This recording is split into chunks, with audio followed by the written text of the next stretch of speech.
សិនជាបើកលក់នៅមាត់ទ្វារវាំងអំឡុងពេលប្រជុំមន្ត្រីមនុស្សម្នាចេញចូលមានភាពស្មុគស្មាញណាស់ទូបង្គំស្នើសុំឲ្យពង្រឹងសន្តិសុខលោកម្ចាស់ចៅនិយាយមានហេតុផលអញ្ចឹងចុះ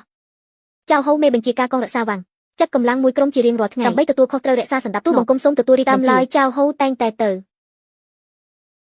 ឈរតម្រង់ជួររាល់ថ្ងៃស្រាប់លើកនេះបានញ៉ាំបាយដោយប្រើកញ្ចប់ថវិការត់ហើយនៅមានរឿងមួយទៀតសិនចៅនាងសិនចៅនាងសិនចៅនាងចៅនាងនិងសិនចៅដោយប្រើកម្លាំងផ្ទាល់ខ្លួនកែលម្អអាហារនៅក្នុងរាជវាំងមានគុណបំណាច់ចំពោះជាតិសាសនាយើងសម្រេចចិត្តប្រទានមាសចំនួន100ដុល្លារ10ដុំនិងគ្រឿងបរិភោគព្រមទាំងប្រទានគោរមងារ